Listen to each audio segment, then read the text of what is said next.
C'est Dr Boubacar Diop. Je suis le coordonnateur national du programme de lutte contre les bilharzioses et les joëlmendiases. Ok, en fait, la bilharziose fait partie de ce qu'on appelle les maladies tropicales négligées, de ce groupe de maladies. C'est en fait des maladies qui sont dues à des vers qui sévissent le plus souvent dans l'eau douce, c'est-à-dire dans l'eau de surface, telles que les mares, les marigots, mais aussi les fleuves. En fait, pour ce qui est de la manifestation, il y a plusieurs étapes ou phases, si on peut le dire ainsi. Donc, il y a la phase de pénétration, c'est-à-dire du phycocercaire qui est libéré par le mollusque intermédiaire de la maladie et qui va par voie transcutanée pénétrer l'homme au contact de l'eau. Donc ça, c'est la première phase et à ce stade, d'habitude, il n'y a pas de complications. Souvent, c'est des prurites qui sont observées au niveau du point de pénétration. La deuxième phase, c'est la phase infectieuse avec des myalgies, fièvres, céphalées. Et cette phase ne dure pas très longtemps. Par contre, il y a la dernière étape qui est la phase terminale. Et c'est à ce niveau où s'il n'y a pas de traitement, comme il y a deux formes de maladies, il y a la schistosoma haematobium, ce qu'on appelle la bilharziose urinaire.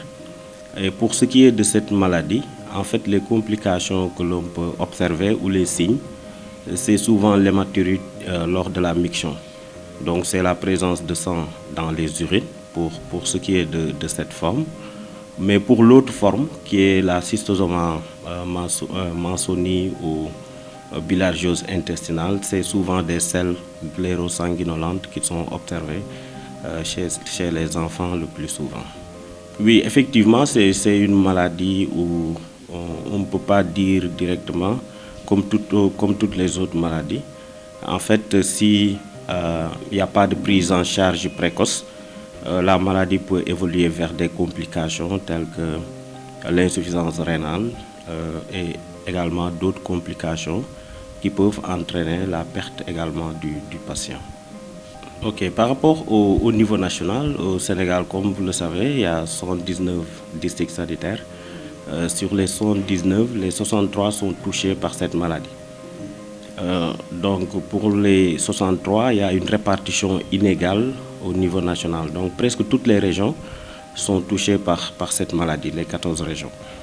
Donc cependant, il y a une répartition inégale sur le plan épidémiologique parce qu'il y a deux foyers de transmission. Donc il y a le foyer à transmission permanente et continue toute l'année. Et là, ça se localise dans le bassin du fleuve Sénégal, c'est-à-dire les 5 régions du bassin avec l'OMVS, l'Organisation pour la mise en valeur du fleuve Sénégal. Et c'est les régions de Saint-Louis, Matam, Louga, Tamba et Kédougou. Là, ce qu'on observe au niveau des sites sentinelles, des prévalences très élevées qui sont supérieures à 50%. Et l'autre foyer de transmission, c'est des foyers de transmission temporaires, c'est-à-dire saisonnières. Généralement, la contamination dure 4 mois, surtout pendant la saison pluvieuse. Et souvent, c'est les districts du centre du pays, le sud et le sud-est du pays. Et là, ce qu'on note, c'est des prévalences moyennes, entre 10 et 50%. Oui, effectivement, comme je l'ai dit tantôt, elle fait partie de ce qu'on appelle le groupe des maladies tropicales négligées. Négligées parce que ça mobilise faiblement de ressources, mais aussi il y a des problèmes d'appropriation de la lutte, et cela à tous les niveaux. Donc, ceci étant, le problème de prise en charge s'est posé, mais actuellement, le ministère de la Santé a une plateforme de collecte des données qu'on appelle le DHIS2. Donc, tous les indicateurs du programme, notamment les indicateurs sur la morbidité, sont paramétrés et les données seront régulièrement collectées et la prise en charge va se faire au niveau opérationnel, notamment au niveau des postes de santé, centres de santé, après la confirmation biologique au niveau laboratoire. Et cela au-delà même des campagnes de distribution de masse de médicaments que nous organisons régulièrement. Parce que l'activité phare, c'est la distribution de masse de médicaments pour réduire la charge de morbidité à un niveau qui est acceptable. En fait, comme vous l'avez bien dit, je pense que c'est souvent on l'appelle les maladies de la pauvreté, les maladies tropicales. Donc, du coup, c'est des maladies dont les principales causes, c'est les défauts d'hygiène, d'assainissement, mais surtout l'absence de l'eau. Donc, surtout quand on parle d'eau, on fait allusion à l'eau potable. Ce qui veut dire que si aujourd'hui on regarde un peu la situation de manière globale, à part les activités de masse que nous faisons régulièrement, l'autre aspect à prendre en compte, c'est les WASH, c'est-à-dire water, sanitary et autres. Donc cet aspect, par contre, est faiblement pris en compte dans le cadre de la lutte parce que ça fait appel à d'autres secteurs. Cependant, aujourd'hui, dans les perspectives du programme, nous avons mis en place une coalition nationale que l'on appelle en fait le comité multisectoriel. Et cela interpelle tous les acteurs de l'eau, de l'élevage, de l'agriculture et autres. Donc l'arrêté est en cours de signature et une fois l'arrêté signé, je pense que ce cadre va se réunir régulièrement pour adresser les véritables questions de la lutte contre ces pathologies.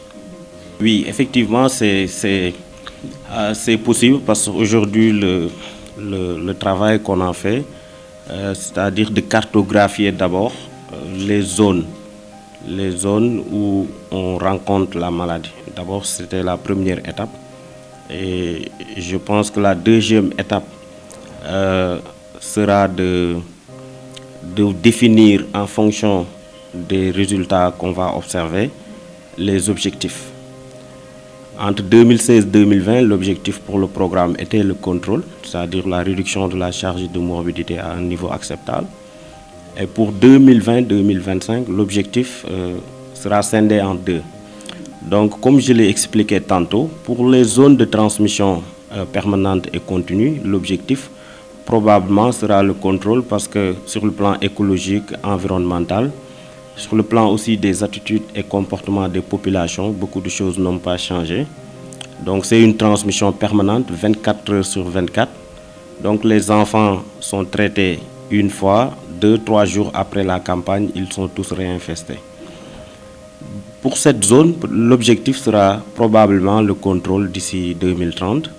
Et pour les zones de transmission faible, nous, les études qu'on a menées sur le plan de la malacologie, les activités de sensibilisation qu'on compte faire avec le SNEIPS, nous on pense que si on cumule les distributions de masse de médicaments avec la communication et la lutte malacologie, on peut fixer des objectifs d'élimination pour les zones à transmission faible.